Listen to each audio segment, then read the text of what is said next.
Check this out. We are here at the beautiful Edgar's Bar and Lounge restaurant in Akron, Ohio. I'm A-Munus on location for the What's Really Good show. And to my left is a hilarious comic. I got a chance to see him last night at the Funny Stop. That was the first time seeing you. Okay. And I was thoroughly impressed. It takes a lot to make me cry laughing. So I want to introduce y'all to Naim Lyn. AKA A-Munus. I just changed my name. I gave myself a nickname. I'm A-Munus now. A-Munus, A-Munus. Yeah. What's going on? Yeah, so got a couple questions for you, man. Just want to know how you got started in the business. Like, who inspired you and what made you want to become a comic? Early inspirations are Eddie Murphy, Martin Lawrence. I love That's pretty much about it. An early influence that made me say, like, yo, this comedy thing is dope. And I got to a point in my life where I was just like, I was in college and I was kind of unsure about my major and where I was going to go in my career. And I just woke up one day, I was like, I'm about to try this comedy. I used to always say when I was a little bit younger, like in high school, me and my boys, we like, man, I could do that. And I just tried it one time when I was in college. And stuck with it. So you got a lot going on, man. You grinding. Like you want to tell everybody. I'm on my grind like I'm making love.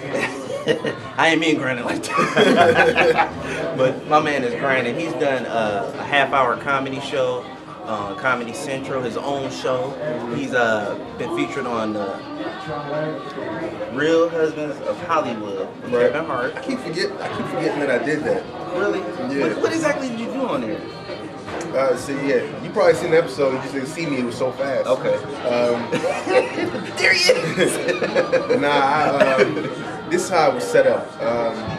Have you seen the show yet? Yeah, I've seen a couple episodes. So Kevin was like, he's having this bad day or bad week or whatever, and he's supposed to go on stage at this comedy club. He's all nervous and stuff, and I'm on stage destroying it. I'm killing it. Standing up, I throw the chair and everything, and then I come in the room. He like, yo, what you doing? What you doing? A special out there? I'm like, I did 4 minutes. And then he's like cussing me out, and then in the middle of him cussing me out, all you hear is Rob in. The crowd is like, Rob in, because the host is like, you see Robin Thicke and all this. She's like, oh, Robin Thicke, come on stage. And then Robin Thicke go on stage and steal the spotlight, whatever. Right. So, is that the one when he got on the piano? Yeah. Okay, I do remember seeing it. All right, cool. Also, you have, were you on his tour? Yeah. Laugh at My Pain? I've been on every tour he's done. Seriously Funny Tour, Laugh at My Pain, and Let Me Explain was the last one. So how did you meet Kevin Hart? We started off doing comedy in the same city, both in Philadelphia. Okay. And, I met him at my school when I was performing. He was hosting one of the shows. And, we were just cordial, and then a few years later, we ended up getting really tight. That's good to show that hometown love to each other. Well, no, I didn't say I was from there. I'm from New Jersey. Okay, you're from Jersey. People think I'm from Philly. I'm not from Philadelphia. I'm from Hillside, New Jersey. Okay. Nowhere near Philly. Gotcha. So I was Rain Man territory. Yeah, exactly. Gotcha. Yeah. Gotcha. I was going to college in Philly at Temple, so that's how I met him. Okay. This is a little off subject, but are you a hip hop fan? Of course. What's your take on the current state of hip hop right now? Do you think we need more either positive artists or just more creativity, or what do you think? Let me tell you something about hip hop, man. I get so tired of the old school hip hop artists talking about the new school. This ain't hip hop. Every form of entertainment, everything in life evolves. It's evolution. You know what I'm saying? Like, people always like, this person was real hip hop, and you listen to like a lot of artists from the '80s were garbage. Like Kid and Play, their rhymes were terrible, but they made dancing music. Right. And people consider that hip hop. So what's different than the music that's dancing music? That's the lyrics may not be that great or whatever, and then it's hip hop has become worldwide. you got different forms of rappers and hip hops throughout the country. You know, first it would start off in the East, and then the West Coast got on, then down South got on, then the Midwest. I mean, it's 5 elements of hip hop, and rapping is one of those elements. So if you were rapping just means you are rhyming over a beat. How is it not hip hop? It's a culture. Yeah, and it's still dance. It's not breakdancing no more. It's different. It's new dance. Right. I think I'm speaking more from a content, like as far as what's getting out here to the youth. You know, it seemed like the generation nowadays, unlike us, we didn't believe in music, like what they were telling us. You know, as far as you had your, like your Scarfaces, your NWAs and stuff, but they gave a little. Who didn't believe? You didn't believe what NWA was saying? No, what I'm getting at is these kids, the messages that the kids get now, they're just like telling them to sell drugs, it's cool, you know what I'm saying? Be real materialistic and stuff like that. And that's just something I don't agree with. But I was just wondering what your take was. I'm about to sum this up real fast. Okay. You a fan of Jay-Z? Of his business. Not so much of his music. Okay, Jay-Z has a song where he says, Scarface, the movie did, Scarface movie did more than Scarface the rapper did to me. So when they got all these movies about killing and selling drugs, right. They got Blow, they got Scarface, they got all this stuff. Right. That's not having the same influence. And these are true stories. They are. Blow is true. No, true story. I agree with you. They all are having a bad influence on kids, but ones that are naive and believe this stuff. Alright, so you can't talk about one without the other. Well, let's talk about all of it. So how you feel about the violence in movies and stuff too? I take it for what it is. It's a movie. Okay. Just like I take the same thing on music. I take it for what it is. It's just music. It's entertainment. Now, if you raise a weak-minded child, you know what I mean, that can't separate it from real life. I mean, but we're all influenced by music and stuff we see on TV in one way or another. When I see them driving these cars and stuff, I mean, I'm never been a jewelry person, but I got 3 cars. I'm about to buy another one. Like I love cars. Right. So when I see that, I'm like, I want that. Right. I want that.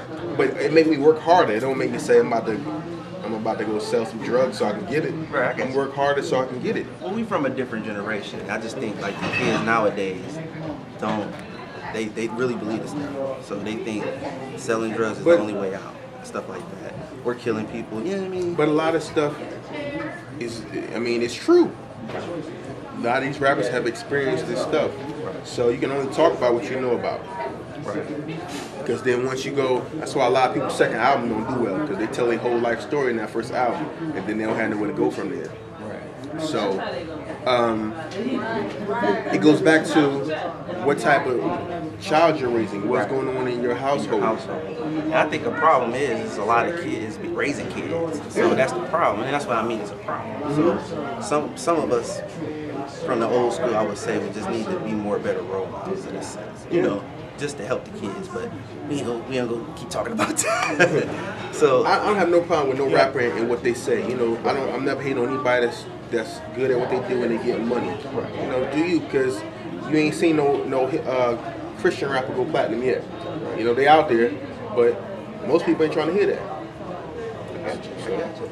Now let me ask you this: being you're from New Jersey, how active are you in the community? Do you give back to the community as far as volunteering for anything, or just making special appearances at schools or anything? Well, when I'm in demand for that, then I will. I can't just say, have an assembly at my whole old high school. I'm gonna talk to them like they gotta want me. Right. You know what I'm saying? But I give back mostly like Pop Warner and stuff like that. You know what I mean? I do little stuff. I mean, I'm at that point right now where I actually think I'm probably being a little overzealous in some of the giving that I do, because I'm not that well off yet to just be sharing. Right. But you got a good heart. I got a good heart, and I just feel like, you know, it's gonna come back to me. That's best, bro. I like that answer. So, all right. But there's a lot more for me to do, and there's a lot more that I will do when the time comes. Now, I know the ladies want to know if this man is single or married. Are you willing to share that with the audience? Yeah, no, I'm single. I'm not getting married anytime soon. It'll happen. And maybe it'll happen eventually. I don't know. Yeah, we'll leave it at that. Okay. one more question before we get out of here. Do you consider yourself to be more so a spiritual person or religious? Spiritual. Spiritual. You mind to go a little depth about that and explain what you mean by that? I definitely believe in God. You know, I have a religion. Am I active in it? No. Am I doing everything I'm supposed to do in it? No. But I try to live as righteously as possible. You know what I mean? We all sin. We all have our hang-ups. We all have our addictions.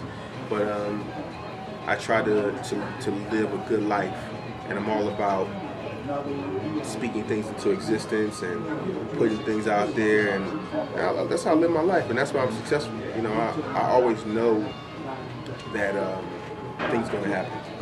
I know it. I don't worry about if or when, or I say this is gonna happen, and it's gonna happen sooner or later. You know, I have my goals. I have long-term goals. I have short-term goals. And then I'm so in tune with the universe that I can kind of even feel when something is about to happen. You know, and I'm like, I don't know what it is, but something about to happen in the next couple months. And it does. That's a good philosophy. Good way to live. That's cool. All right, well, other than that, man, I want to let you get back to eating and everything we do. Appreciate you giving us this interview. Yes, sir. Is there anything you want to plug? Let the people know what upcoming projects you got going? I mean, who's seeing this? This will be an online podcast, so this is anybody in the world.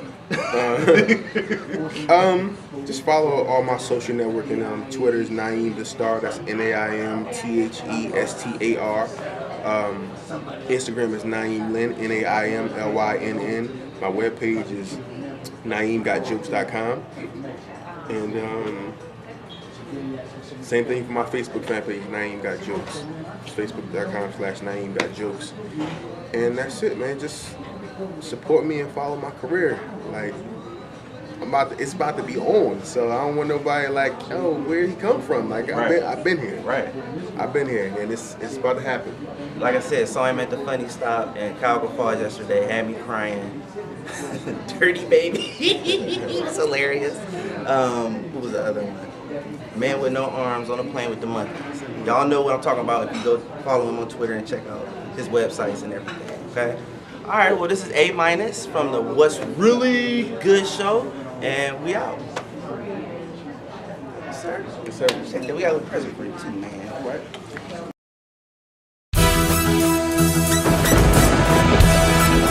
Check this out.